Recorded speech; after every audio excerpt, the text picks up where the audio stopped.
our goal here, as always, is to cut through all the noise and get you the insights you need to be really well informed. Hmm. Today, we are diving into something that is, well, it's everywhere. You see it in health headlines, you hear it in conversations. GLP-1 drugs. Right. Maybe you've heard names like Ozempic, Wegovy buzzing around, but you're still kind of thinking, what are these really beyond the hype? Yeah, Consider this your shortcut to understanding the full picture. exactly. And we really want to get past the catchy phrases like Ozempic Face. We want to give you a proper, comprehensive understanding. Yeah, what's the science? That's the science. What are the uses? What's the full range of effects? And we're basing this on, solid, reliable sources. Yep. So what are these drugs? How do they actually work? And what should you really know about the side effects, the common stuff, and the less common? Let's get into it. Okay, so let's start right at the beginning. What are GLP-1 drugs? How do they work inside the body? Basically, they mimic a hormone, GLP-1, that your gut releases when you eat. It stands for glucagon-like peptide-1 receptor agonists. Bit of a mouthful. It is, yeah. But the concept is actually simpler. It's like your body's own signal, and these drugs just, turn up the volume on it. Okay. And what's really amazing is how that mimicry works in so many ways. So you eat, your body breaks down food, releases sugar, Right. and this natural GLP-1 hormone tells your pancreas, okay, release insulin. Insulin helps move that sugar, the glucose, out of your blood and into your cells for energy. Standard process. Standard process. Now, for people with type 2 diabetes, these drugs are great because they boost that insulin and they suppress glucagon, another hormone that raises blood sugar. So double action. Yeah, okay. Controls blood sugar better. Much better. Oh, But then there's the weight loss side. They also work in your brain to kind of dial down hunger signals, okay. and they slow down how fast your stomach empties. So that feeling of fullness, it lasts longer. Which means you eat less. You eat less, fewer calories, and that leads to weight loss. It's clever. And while they've been used for diabetes for, about 20 years? Yeah, long time. It's only more recently the FDA approved some specifically for weight management in people with obesity, often at higher doses. Right. So 20 years for diabetes, now huge for weight loss. That makes sense. There isn't just like one drug. It feels like a whole family of them. Oh, absolutely. There are 10 GLP-1 drugs currently FDA approved, either for type 2 diabetes or weight loss, sometimes both. 10. Okay. And, it gets a bit confusing because sometimes the same generic drug has different brand names, different doses, different approved uses. Can you give some examples? Sure. So take Semaglutide. You've got Ozempic for type 2 diabetes, Heard of that one? Wegovy, same drug, but for weight loss. And then Rybelsus, which is also Semaglutide, but it's the pill version for type 2 diabetes. That's quite unique. A pill. Interesting. Yeah. Then there's liraglutide. That's Victoza for diabetes, Saxenda for weight loss. Tirzepatide is another big one. Mounjaro for diabetes. Zepbound for weight loss. Right. And you also have dulaglutide, which is Trulicity, just for type 2 diabetes. And exenatide Byetta and Bydureon, also for type 2. Wow. That's quite a list. It really shows how much focus there's been on this pathway. It really does. Targeting this one hormone pathway has, unlocked a lot in terms of metabolic control. Okay, so that's a lot of names.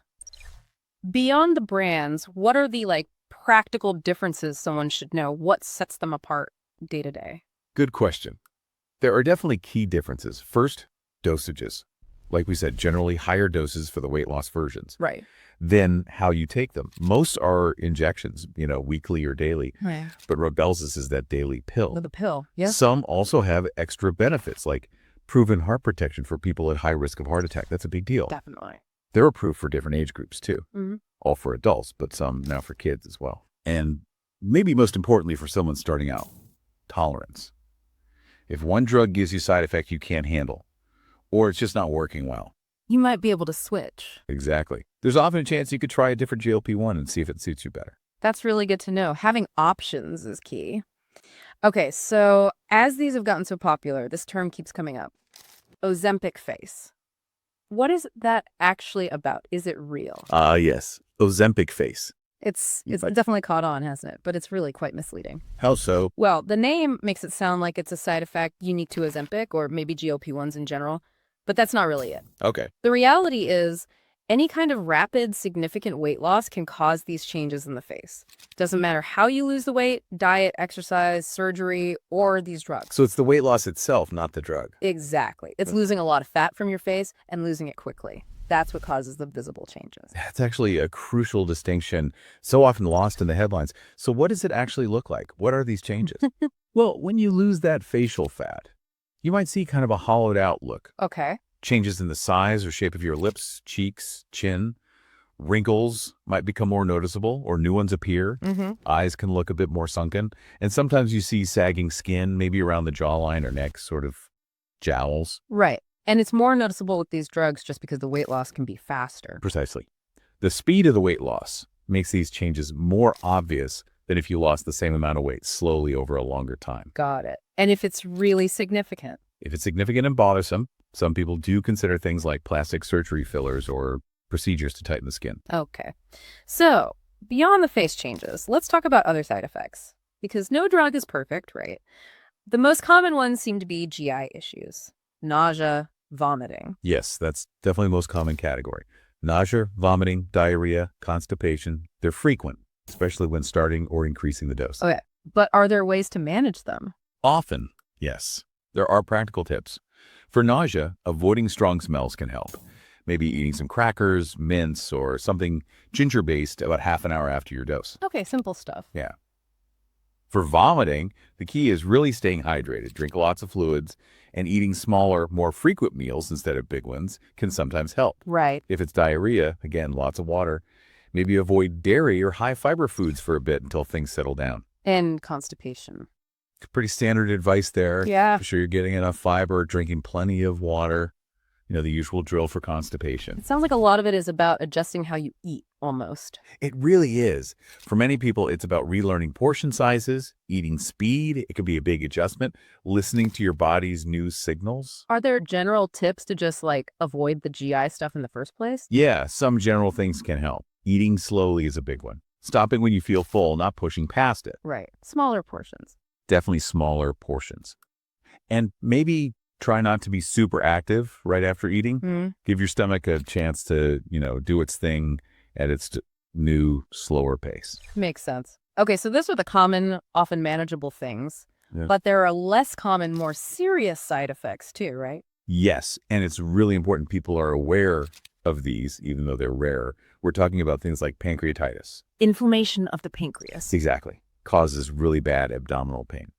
Then there's gastroparesis, which is basically the stomach slowing down so much that food movement almost stops. Wow. Okay. Bowel obstruction, where something blocks food from passing through your intestines, and also issues with the gallbladder, gallstone attacks, or blockage of the bile duct. That sounds serious. They are. They definitely require medical attention.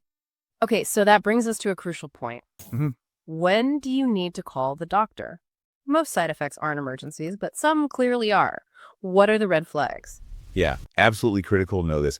You need to get medical help immediately if you have really severe vomiting or diarrhea, like you can't keep anything down. Okay. Severe pain or tenderness in your belly. If you find you can't pass gas or have a bowel movement, That could be the obstruction. could be. Or if you notice jaundice, that's yellowing of your skin or the whites of your eyes, Right. Any of those, call the doctor right away. immediately. Don't wait. And there's one other situation people really need to know about surgery, right?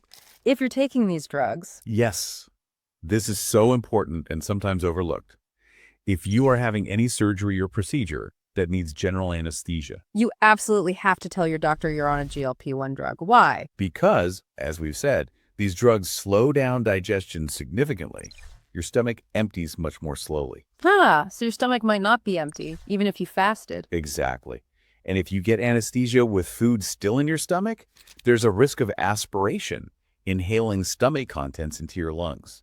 That's dangerous. Very dangerous. So to prevent that, your doctor or anesthesiologist will likely tell you to stop taking the GLP-1 drug for maybe a few days before the procedure, just to be safe and ensure your stomach is empty. Crucial safety tip. Okay. Wow. We've covered a huge amount today. Really taken that deep dive. We have. We went from the basic science, mimicking hormones, to how powerful these are for diabetes and weight loss. We looked at all the different options out there The whole answer. and really tried to get a handle on the full range of effects. Yeah. Demystifying Ozempic Face, understanding the common GI stuff, but also the serious, though rarer, risks. And I think the main takeaway, hopefully, is that Knowing this stuff really is empowering when it comes to your own health. Yeah. Understanding the details helps you have much better, more informed conversations with your doctor. So you can make choices together that are genuinely right for you, knowing the potential upsides and the things to watch out for. It really gives you a more complete picture. Exactly. Knowledge is power. So it leaves us with something to think about, doesn't it? As we keep seeing these incredible medical advances like GLP-1s, how do we strike that balance between embracing the exciting potential of new treatments and really taking the time to fully understand their impact on our bodies, on our daily lives? That's the ongoing question, isn't it? It certainly is something for all of us to consider.